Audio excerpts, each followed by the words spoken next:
Sorry, it cut out the video. Apparently, I've reached that time, and I'm just gonna continue the video here. If you're just joining, please go back and watch the first video before you watch this. um, I'm talking about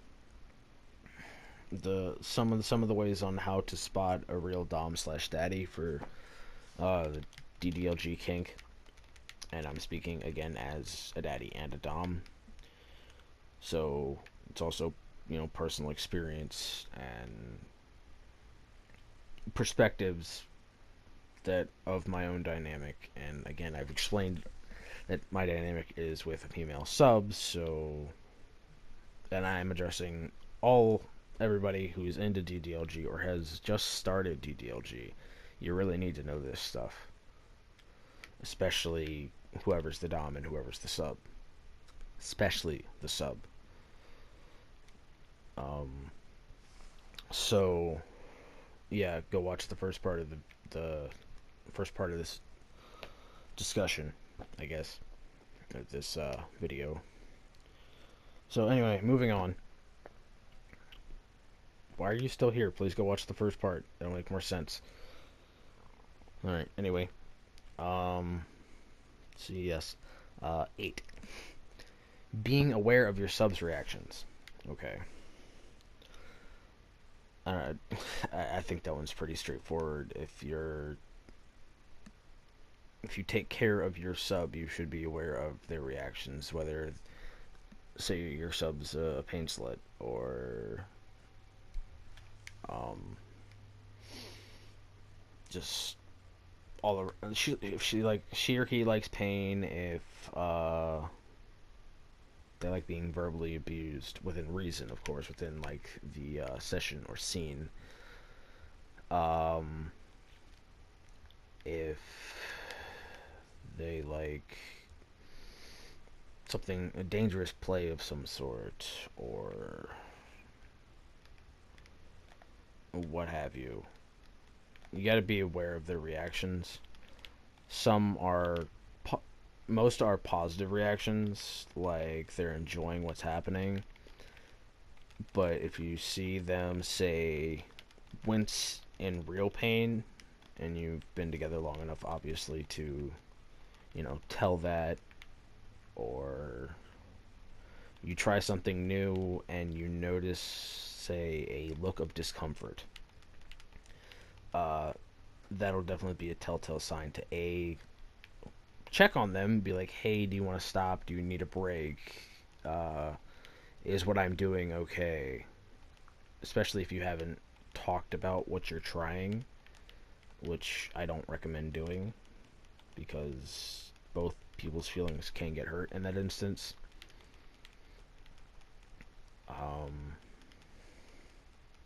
Yeah.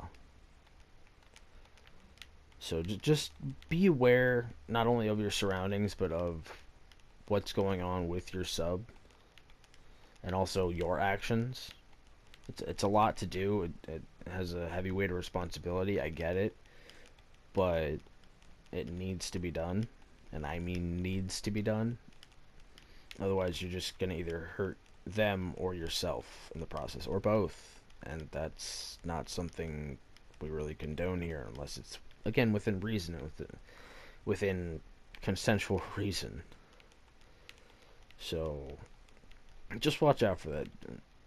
It'll make you happier and your sub happier, and it's pretty self-explanatory at that point. So, okay, that's number 9. Sexual and non-sexual aspects. Okay. So this one is, I'm just gonna give you some examples of, having it be sexual and having it not be sexual. If, like I said with the age thing, if you're like 16 or whatever, I'd stick with the non-sexual, just A, so you don't get pregnant, and B, so you don't have to worry about legal shit or what have you. It's more of a, I'm trying to help you guys out kind of thing. I mean, this whole video is, but these whole videos are. before I back myself into a grammar trap. Fuck that. Okay, random rabbit. My bad. Oh, hold on. For all the littles, here is a goddamn rabbit in Minecraft.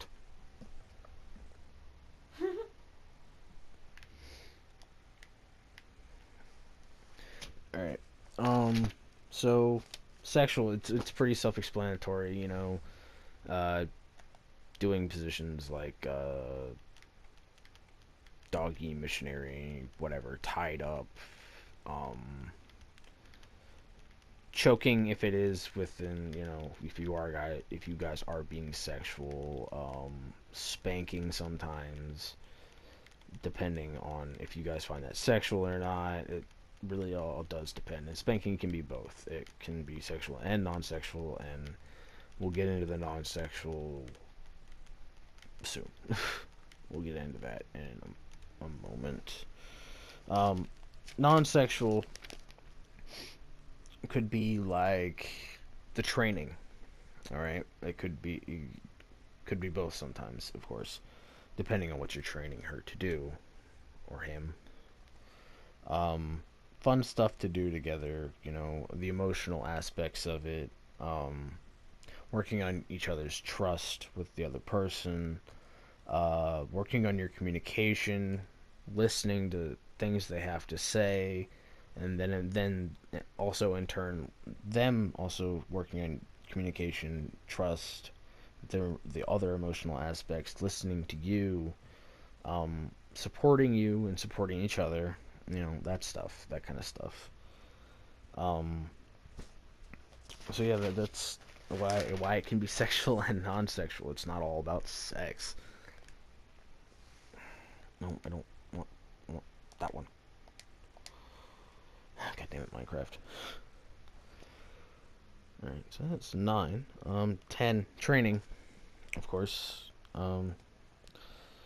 Training basically is the Dom teaches the sub, you know, values and position scenes, edging and how far they would go with edging so they know what to expect, or how far the sub's willing to go. It's really about boundaries with edging. Um, you know, like push. You basically, as a dom and a daddy, what happens with us at least is I push her to the limit. Okay, but never over it. You, like that goes into noticing your sub's reactions. If you're not noticing that, you could easily, for instance, the choking thing, you could easily kill them. You could easily kill them or make them pass out, but not in a good way. Or, yeah, that's just a whole lot of shit you don't want to deal with. Especially the killing one, because, you know, fuck that. um, but yeah. Um, um, on to collars and collaring. The important of the meanings and not the material. Okay, so your Dom has found it to be the right time to collar you. So, what does that mean? Does that mean that you're his or her property? Yes and no. Um, it's basically making the commitment to say that you are theirs and theirs alone. That is true. But it's not just a material thing. It's not. Um, it's sorry. This one's hard for me to explain because I just taught my sub this and it took a little teaching to do. To me, a collar is not just saying, "Hey, you're mine." It's also saying, "Hey," the one that's saying, "Hey, you're mine forever." Two, it's saying, "I trust you enough to be my sub," and well, obviously my only sub because monogamy. Hello. Um, it's also like, the importance of the meaning.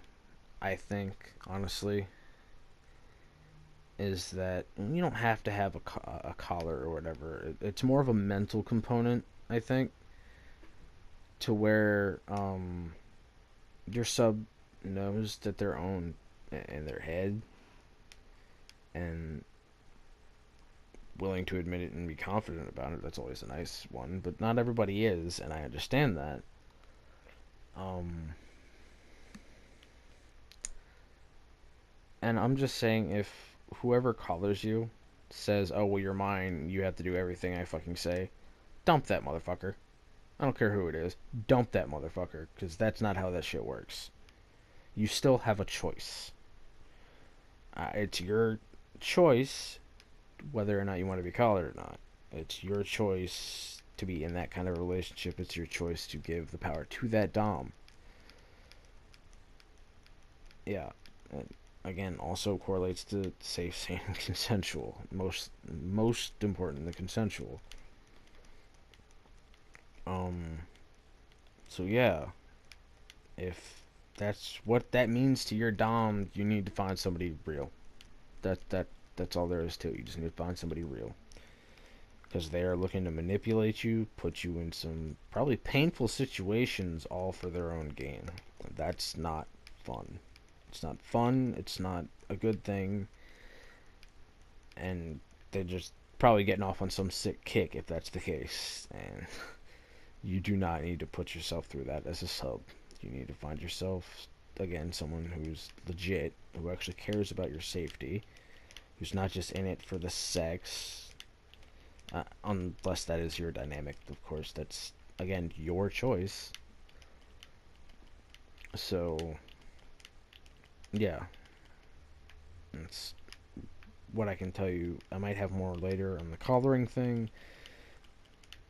I'd have to think about it, because, again, I just taught my sub what it meant to me, at least. And a good sign that it means something good to them is it means something emotional, or that they trust you enough, or whatever. And if he or she takes the collar off of you, it's not the end of the world. They could just be getting to the point where they're like, okay, well, I think that you know that you belong to me and that you're my sub. This is how it worked with us. And it's quite a good feeling, I think. That's what I was told. Well, since I am not the sub, I would not know. But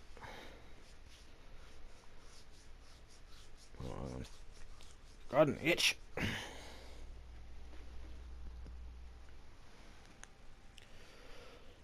But yeah. So it's like I said, that one might not be too detailed. I'm sorry about that, but again, that one's more of a personal kind of thing. That one's more of a personal preference thing, or opinion, I guess you could say. Let's see. I believe 12 is the last one. It's rewards versus punishments. And I will get into that momentarily after I refill the vape. Because, you know, vape.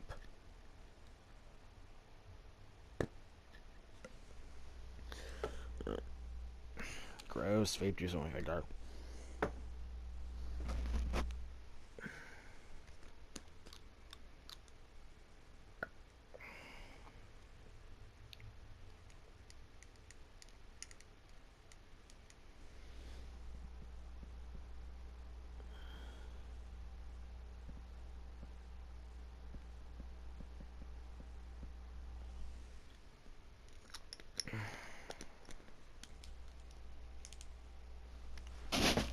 One, two.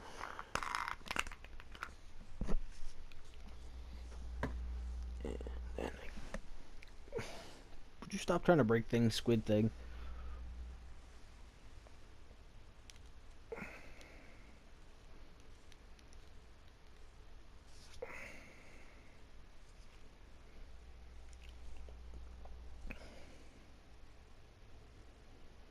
One second. I'll be right with you guys. messing with the little rubber piece on the vape. So, coming to the last one, 12, it again is rewards versus punishments. Okay, so, and it could be different depending on what your sub likes or what your sub does. There is a severity to it. Okay, and this is also why spanking is also sexual and not. Well,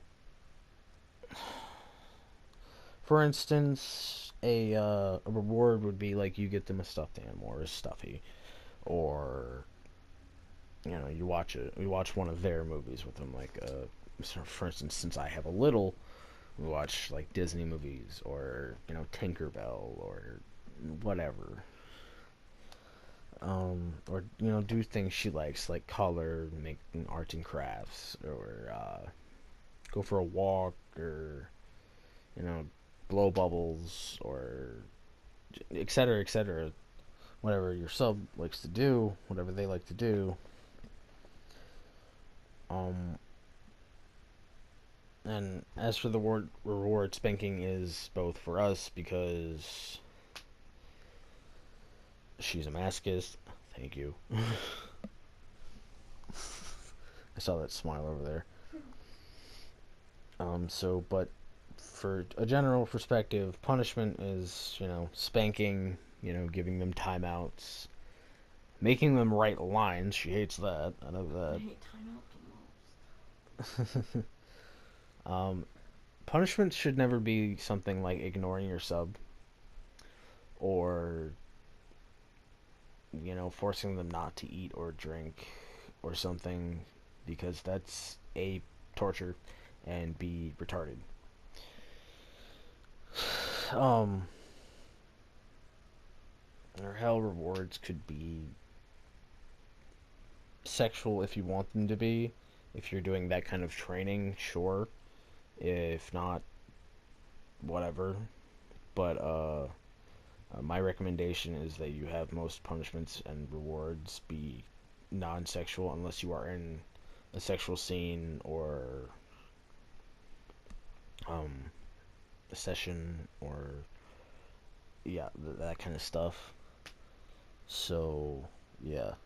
Um, yeah, basically the only other thing I have left to say on this matter is that you know just be safe with it. Don't try try not to put yourself in situations where you're gonna get hurt or somebody is gonna get hurt in it. Unless within reason again, because it can actually fuck up somebody real hard, or you can traumatize them, or it's a fine line between yay we're having fun and fuck you get away from me. So you really gotta watch that. How did this rabbit get up here? Where are you going? No, go that way. Go that. I have something to fix you. Up one. Eight. Isn't it this one? Yeah, it is.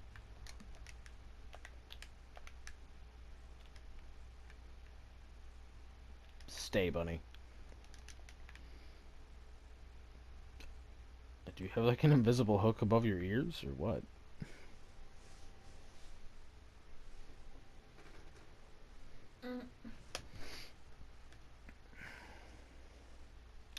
Alright, so this has been how I would honestly spot a Dom or Daddy. So, yeah. If you have any questions, definitely write them down in the comments. As soon as I see them, I'll answer them. If you have any comments or, again, you have your point of view and you want to talk about them, like I said, I'll probably do a live stream about it, and we'll see who shows up. If you want more of this, let me know that on that too. You know, drop me a like and a subscribe. so you can see when my videos show up. Make sure you hit that bell notification. And thank you for sitting through my droning of my list.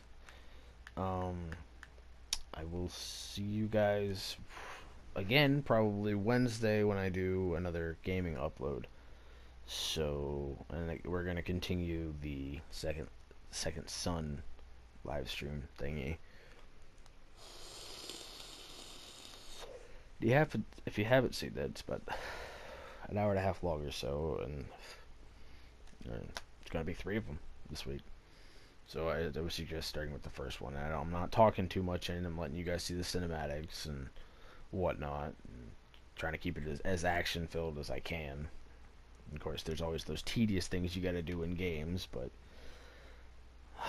like I said, like, subscribe. Again, if you have comments or questions, you know where to leave them down in the comments section. Obviously, I'll definitely answer comments and questions again when I see them.